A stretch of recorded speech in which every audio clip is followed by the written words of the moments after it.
At Easter, my mom mocked me. 33 and still renting. 2 weeks later, my brother called her, voice shaking, "You need to see this. Now." My name is Caleb Monroe.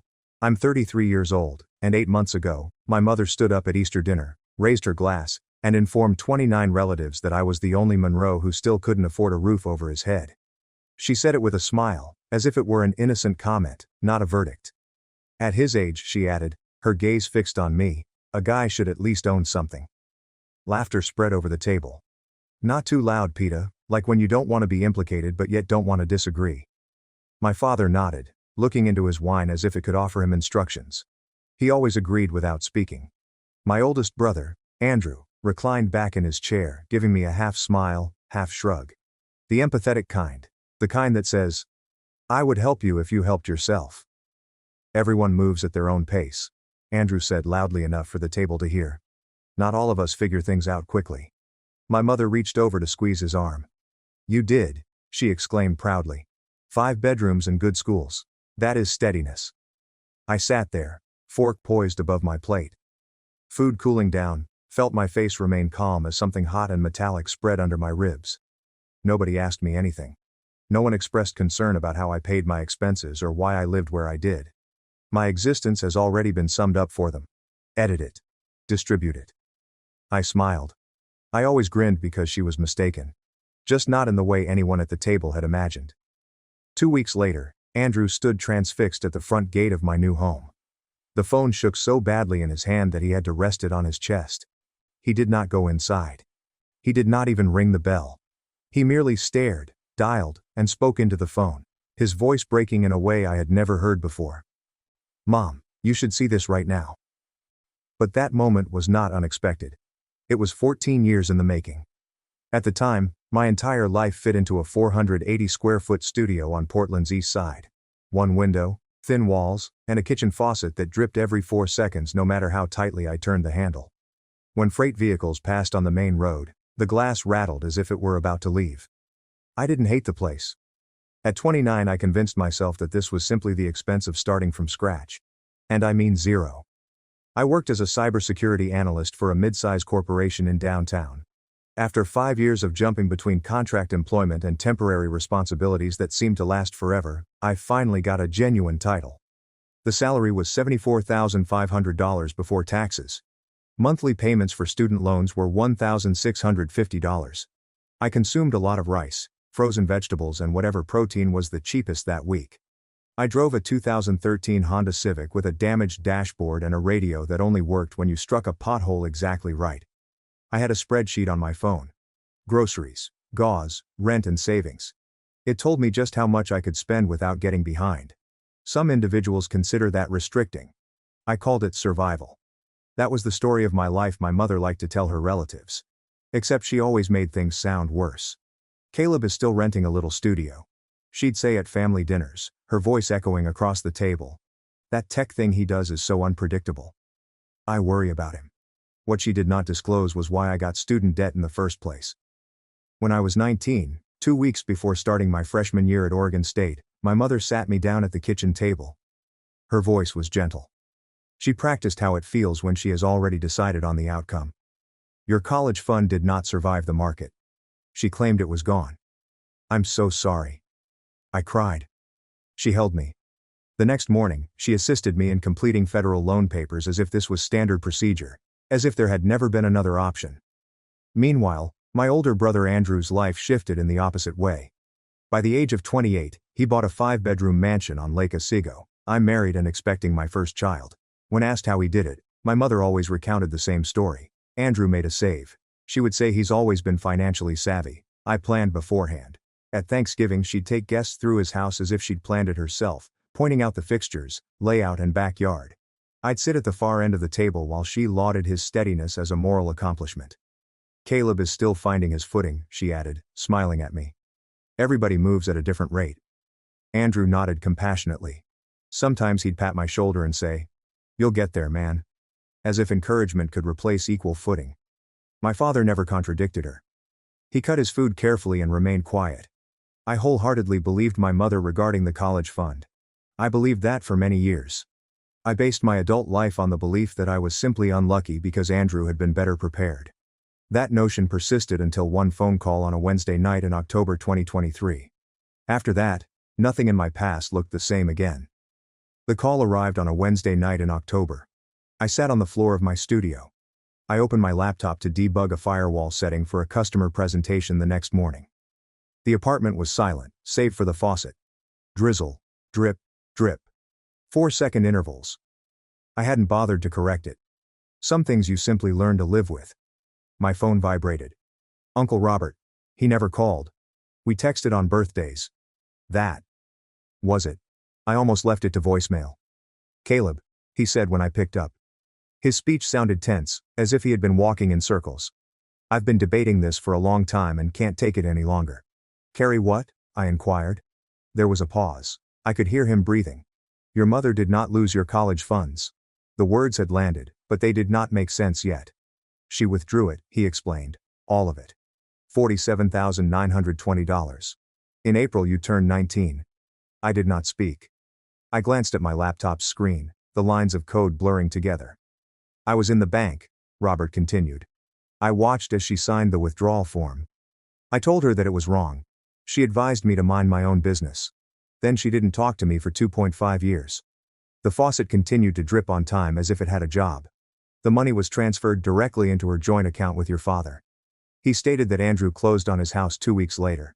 I slid from the couch to the kitchen floor. Cold tile hit the backs of my legs. The phone pressed firmly against my ear. I did not cry. Something beneath my ribcage suddenly became silent, like a pilot light dying out. You still there? Robert inquired. I'm here. I understand this is a lot, but you deserve to know. Yes, I said.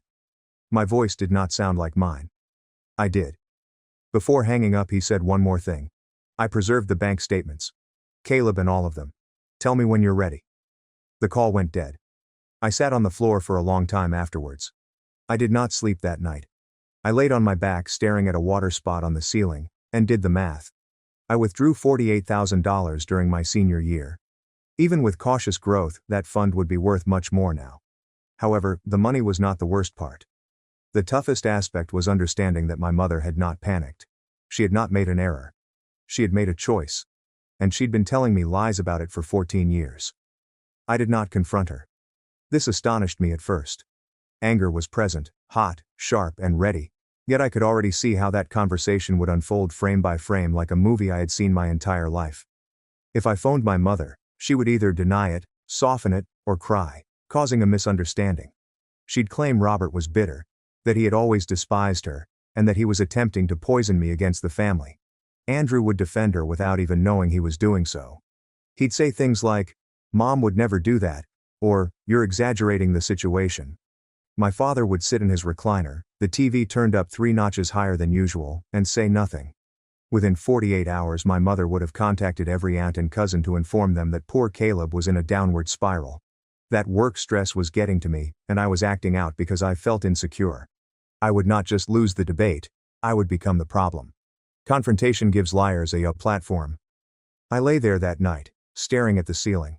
I can feel something settling in. Not peace. Clarity. A crisp, cold awareness of how this family operated.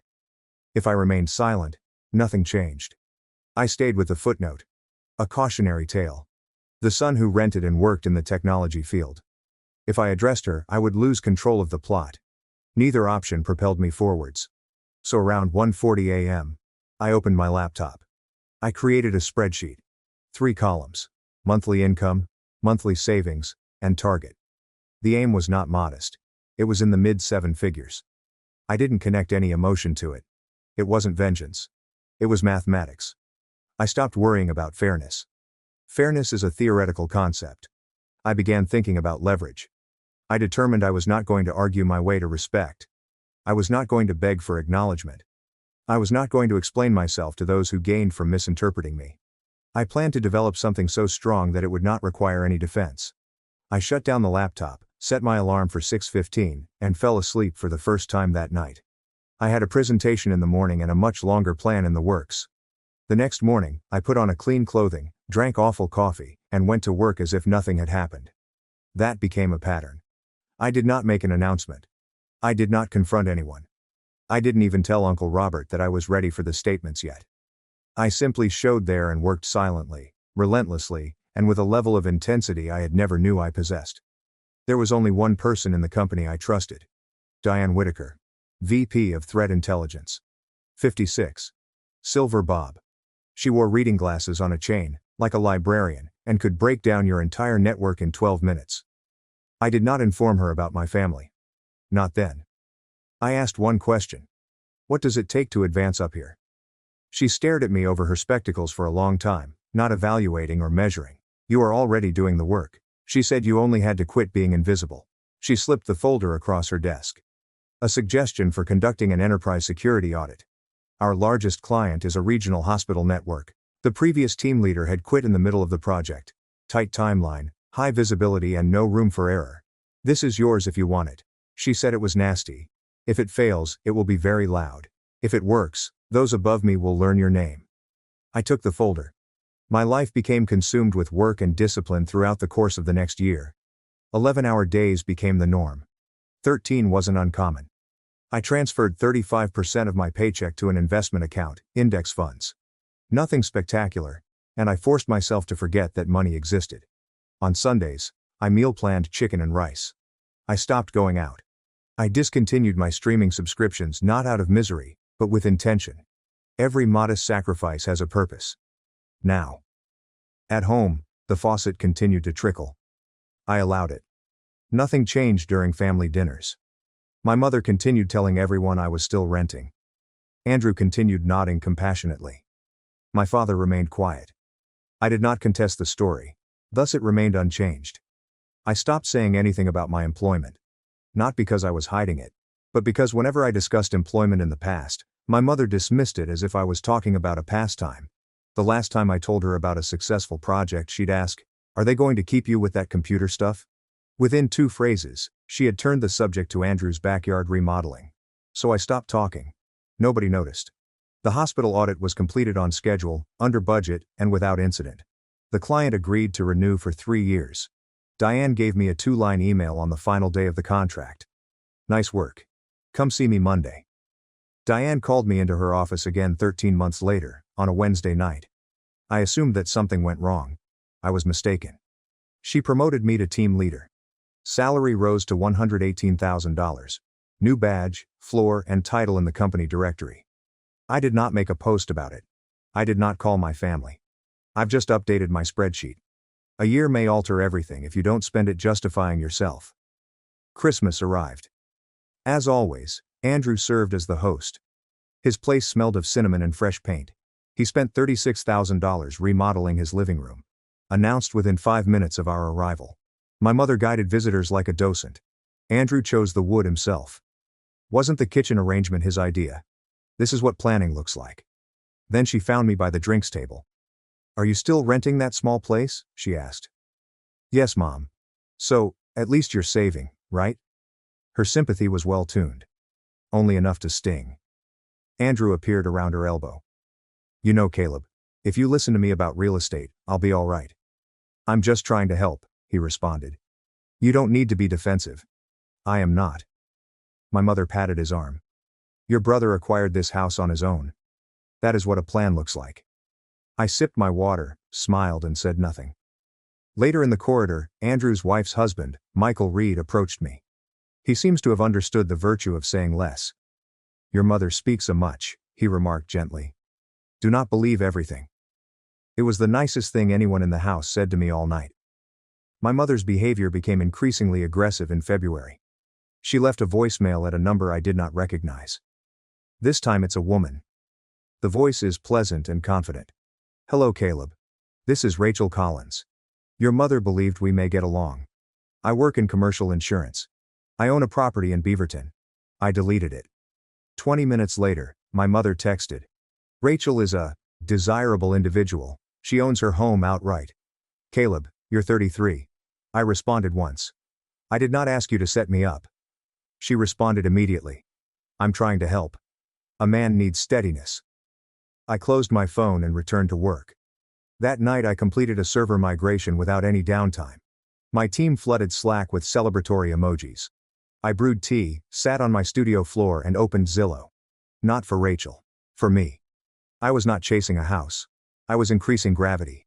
Everything accelerated 7 months after I first opened Zillow to look. Diane promoted me again to senior manager. This time the salary increased to $152,000, plus a bonus. My investment account, which I had been quietly feeding for the past 2.5 years, had nearly doubled. The spreadsheet I had created at 1:40 a.m. on a cold October night stopped looking theoretical and began to look inevitable. On Saturday mornings I drove alone with coffee in the cup holder, phone on silent, and no music. I did not tell anyone. Not Diane, Uncle Robert or a single friend. I wasn't seeking approval or advice. I wasn't sure if I was looking for a house yet. I was searching for a feeling. I discovered it on a hillside in West Hills. 5 bedrooms, a wraparound deck that overlooks a valley of Douglas firs. The living room's floor-to-ceiling windows transformed sunset into a copper and amber wall.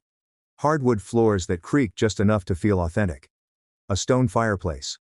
A kitchen island large enough for 6 people to sit without feeling crowded. The listing price was $985,000. I calculated the numbers twice. The third time, I called my financial advisor, went over worst-case scenarios, and stress-tested everything. When I hung up, my hands did not shake. That is how I knew. I called the listing agent and submitted an offer. 4 weeks later I sat in a title office signing my name 52 times. They slid a folder across the table and set a single key on top of it. I picked it up. It felt warm from the agent's hand. I did not call my mother. I did not text Andrew. I did not post anything. I drove directly to the house. The front door opened effortlessly, as if it had been waiting. The rooms inside were enormous and empty. My footsteps echoed on the oak floors. The last of the daylight slid down the far wall and landed on the floor. A quiet acknowledgement. I stood there for a long time, not smiling or celebrating, simply breathing. I moved in on a Saturday in early January. No moving truck, no fanfare, just my Civic packed tightly with what was important: clothes, a laptop, a box of books, and a cast iron skillet that had survived 5 apartments. The house echoed as I walked through it. Sunlight poured through the glass wall, creating long rectangles on the bare floor. Outside the trees swayed in a cool breeze. I slowly furnished it. First, there's a deep gray couch that you can sink into. Then there was a bed frame and an estate sale kitchen table made of solid maple that was scarred and heavy. I liked the scars. They made it seem earned. One weekend I painted the living room wall behind the fireplace a warm white. 2 coats, sore arms, and paint on the knuckles. I did not mind. The only person I invited over was Diane Whitaker. She stood in the entryway taking in the ceiling. The view. The silence. She remained silent for quite some time. "This is stunning," she said finally. "Does your family know?" "Not yet." She looked at my face, then nodded. "You are not punishing them by keeping this quiet. You are protecting yourself." Maybe. Or maybe I just didn't want to give them something else to criticize. After Diane left that night, I tucked the deed away in my desk drawer. I didn't realize it yet. But the drawer was going to hold more than just paperwork. It was going to contain the truth. I did not tell my family about the house. There was no announcement, no accidental slip, and no social media breadcrumbs for my mother to follow and interpret. The silence was intentional. This time silence didn't mean absence. It was a placement. I was waiting for the appropriate moment to set it down. That moment came during Easter. Andrew hosted, as he always does. There are 22 people under one roof. Kids are on the floor. Adults holding wine glasses and expressing their opinions. My mother moved through the house as if she owned it, narrating every improvement Andrew had made as if she had personally signed the checks. I stayed until dinner. I listened. I smiled when necessary. I left early. That part surprised them. "Caleb always leaves early," my mother said loud enough for the room. "It's just his way." I was halfway into my coat when I turned back. "Actually, Andrew," I said lightly, like it had just occurred to me, "you should come by my place sometime for tea." The room shifted. Not dramatically, just enough. "My place," Andrew repeated. "Yes," I said. "I moved recently. Nothing crazy." My mother frowned. "Moved where?" "It happened fast." I said, "I'll text you the address." Andrew laughed once. Uncertain. "Are you house sitting or something?" "No." I said, "It's mine." That was the seed. I didn't explain. I didn't elaborate. I didn't defend the statement. I just let it exist. Saturday at 2:30, I added, if you're free. Andrew hesitated. He looked at my mother. She looked back at him, calculating.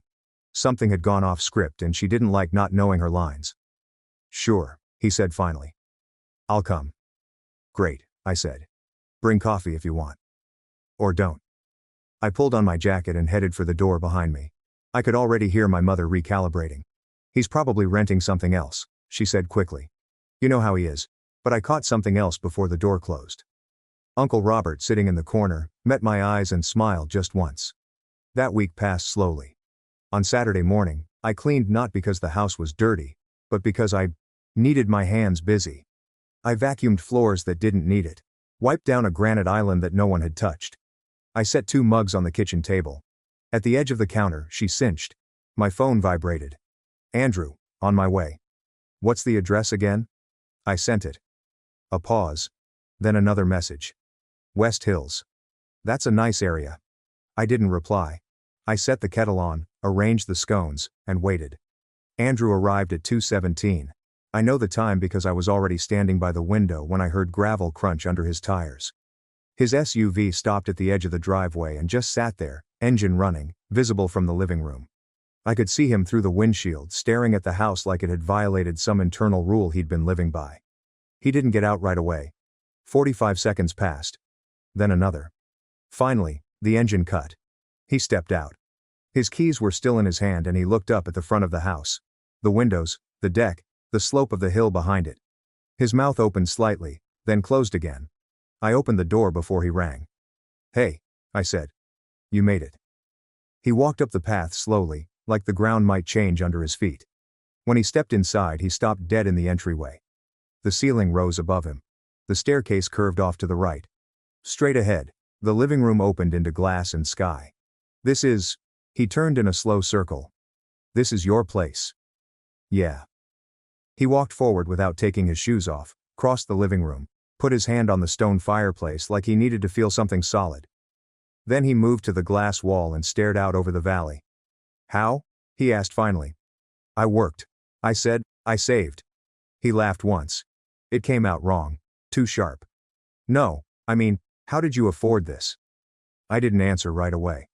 I walked into the kitchen, poured hot water over the tea, and set 2 mugs on the table. I thought you were renting, he said, following me. Mom said you were. I said, now I'm not. He sat down heavily in one of the chairs, elbows on his knees, hands clasped together. I watched his fingers start to shake. This doesn't make sense, he said. I mean, I'm the one with the house. The kids. Then he stopped himself. Then he did something I didn't expect. He pulled out his phone, his thumb hovering over the screen like it didn't want to do what he was asking it to. He hit dial anyway. 1 ring. 2. Mom, he said the second she picked up. His voice cracked immediately. You need to come here right now. I heard her voice through the speaker, sharp with alarm. What's wrong? Are you okay? Just come, he said. I'll send the address. He hung up and stared at the table. The steam from the mugs curled between us. You didn't tell anyone, he said quietly. No. Why? I met his eyes. Because I wanted you to see it before you heard about it. That's when it hit him. Not jealousy, not anger, disorientation. The kind that comes when the story you've lived inside your whole life suddenly doesn't fit the room you're standing in. He leaned back in the chair and covered his face with both hands. Outside, the trees moved in the wind. Inside, something foundational was cracking, and my mother was already on her way. My mother arrived in 17 minutes. That's fast, considering she lived across town and it was a Saturday. She must have driven like the house was on fire. I heard her heels before I saw her. Sharp, purposeful clicks on the stone path. My father followed a few steps behind. Slower. Uncertain. Andrew opened the door before I could. Come in, he said. You need to see this. My mother stepped into the entryway and stopped. She didn't speak. Not right away. She took in the ceiling first, then the staircase, then the living room, the wall of glass, the valley stretching out beyond it. Her face went pale, then flushed like her body was trying to decide which reaction was safer. What is this? She asked finally. My house, I said. Welcome. She moved forward, touching things as she went. The back of the couch, the stone of the fireplace, the edge of a bookshelf. She walked to the glass wall and stared out, breathing shallowly. But you never said. Her voice thinned. How could you afford? I'm a senior director at my company, I said evenly. I've been one for a year. My salary and investments covered it. She turned sharply. Since when? Since you stopped asking about my job? My father was still standing in the doorway. He hadn't come any farther in. His eyes were wet. His hands were shaking. I'm proud of you. Son, he said quietly. It was the first time he'd ever said that to me as an adult. My mother spun toward him. Did you know about this? No, he said. I didn't. Then he did something I'd never seen before. He walked across the room and hugged me. It wasn't brief. It wasn't performative. His arms wrapped around me and stayed there, trembling against my back. He smelled like sawdust and aftershave. Exactly the way he had when I was a kid. When he let go, the room had changed. Andrew was sitting on the edge of the couch now, staring at the floor. My mother stood apart from all of us near the window, hands at her sides. I don't understand, Andrew said suddenly. He looked up at me. How did you save that much? You had student loans. Huge ones. Yes, I said. I did. He frowned. Mom told us both funds were lost in the market. I met his eyes. Yours was not. The air became thin. Andrew turned to face her. What? My mom's jaw tightened. That is ridiculous. Who told you this? I mentioned someone who was there. Uncle Robert. She said his name as if it tasted bitter. Robert has always attempted to tear this family apart. The front door opened. Everyone turned. Uncle Robert stepped inside, wind still blowing through his jacket. He held a plain white envelope. He did not look at me first. He looked at my mother. Hey, he replied calmly. Traffic was difficult. He walked to the kitchen table, placing the envelope between the teapot and the untouched scones. Nobody moved. After a long pause, I opened it. I took out my bank statement and laid it flat on the table. Pacific Northwest Federal Credit Union. I said the custodial account was opened in 2006. Beneficiary, Caleb Monroe. Custodian Evelyn Monroe. I ran my finger down the page. April 9th. $47,920. Full withdrawal. Evelyn Monroe has given her consent. I looked at Andrew. 2 weeks later, your down payment was cleared. Andrew stood up slowly and took up the paper. His gaze shifted back and forth as he read. His lips separated. Mom, he said quietly. You told me it was your savings. I did what was best for the family, she snapped. For me, he said. You did it for me. My father sat down heavily in a chair. His face collapsed inwards. You told me the fund had failed, he said. You showed me a statement. Robert crossed his arms. She showed you the summary. The real one is right there. Her signature is on it. My mother tried one final time to regain control. After everything I've done for you, she told me. I raised you. I fed you. I kept this family together. I nodded. You did. And I'm thankful for what was real. She opened her mouth.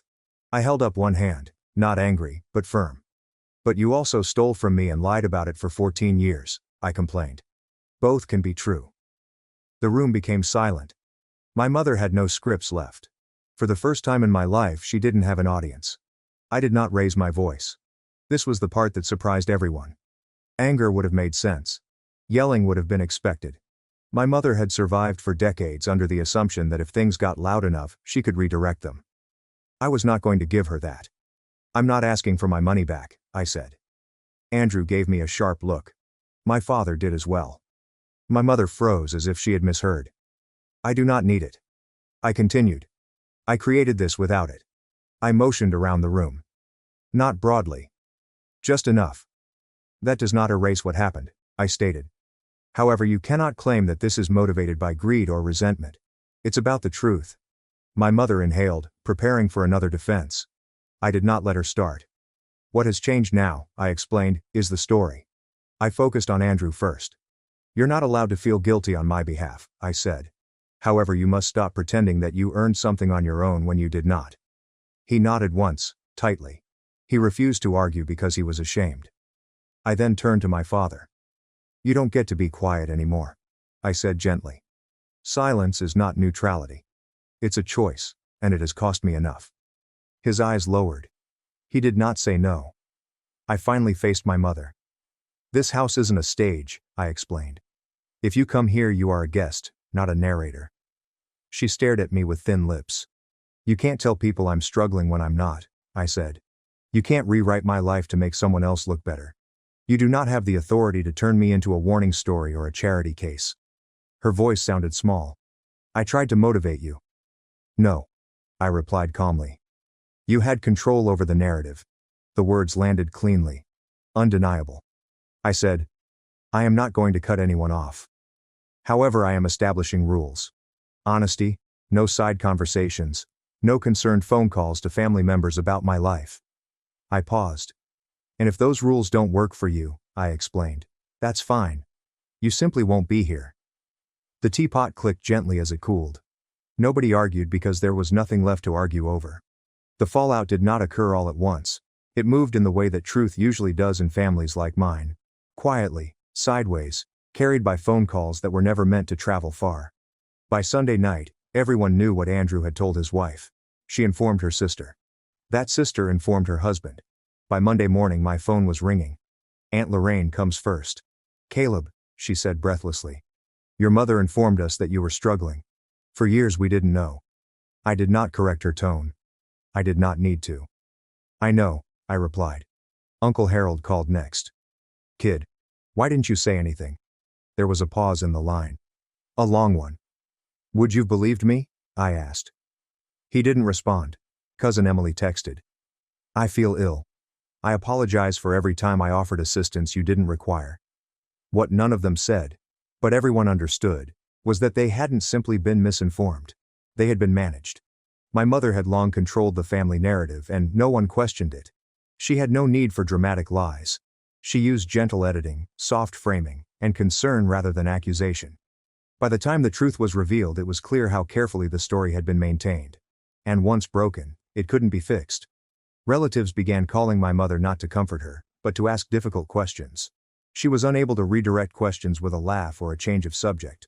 Why didn't you let us know the fund had been withdrawn? Why did Caleb think it was gone? Why did Andrew believe it was your savings? Her responses were not as effective as they had previously been. She was constantly jealous. Robert is dramatic. I did what I felt was best. None of this mattered. There was a bank statement on my kitchen table with her signature at the end.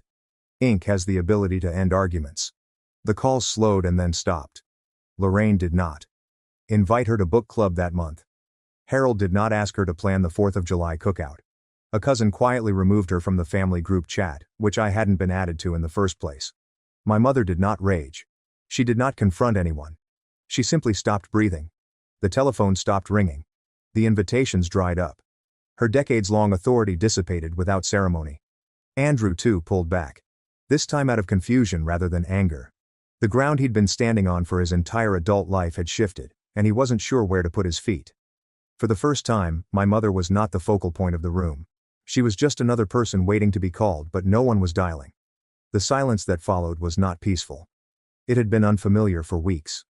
My phone remained mostly silent. There are no checking-in messages disguised as concern. There were no family updates filtered through my mother's voice, only space. At first it seemed like something was missing. Then I realized what was causing it: pressure. Andrew was the first to reach out. He did not call. He texted. Would you like to get coffee sometime? It's just us. We met halfway between our houses, on neutral ground. A small cafe with uneven tables and espresso potent enough to break through denial. He seemed tired. Not the overworked kind. The unraveling kind. I keep replaying it, he said after a long pause. Mom talked about the bank statement as if it were nothing. I nodded. I did not interrupt. I never asked where the money came from. He continued. I really wanted the house. I wanted to feel like I had succeeded. And Mom made it easy to avoid looking too closely. That does not make you evil, I replied. It makes you human. He swallowed. This makes me complicit. We sat with it. Not accusing, not absolving, simply honest. I don't need you to punish yourself, I explained. I just need you to stop pretending that we started from the same place. He nodded once. That was enough for now. A week later, Uncle Robert arrived with a bottle of wine and the same quiet grin he always gave when he knew more than he said. We sat on the deck as the sun set in the valley, turning the trees copper and gray. He said, "Your grandmother would have loved this place." I looked at him. He nodded at Grandma Eleanor. "She's the one who started your college fund with $60 per month from her Social Security check. She told your mother it was for your education. No exceptions." Something in my chest broke open. All those years, I thought no one was looking out for me. Nobody was keeping score. I burst into tears right then. Not out of anger, but out of relief, knowing that even as the story around me was being rewritten, the truth had been planted early and patiently. Robert did not say anything. He simply slid a napkin across the table.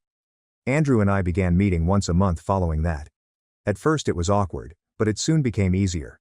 Not rebuilding the past, but creating something new. I hadn't forgiven my mother yet, but I stopped hearing her voice in my head. And that was the start of healing. Summer arrived quietly. No announcements or milestones were shared in group chats. Days simply stack on top of one another, in the best sense, steady and unremarkable. On a Wednesday morning in July, Diane Whitaker asked me to stay on a Zoom call after everyone else had left. The screen went black except for her square. She adjusted her glasses and smiled as if she knew the answer to a question. "We're restructuring," she explained. "Security operations are conducted across the entire enterprise. I want you to lead it." She did not dress it up.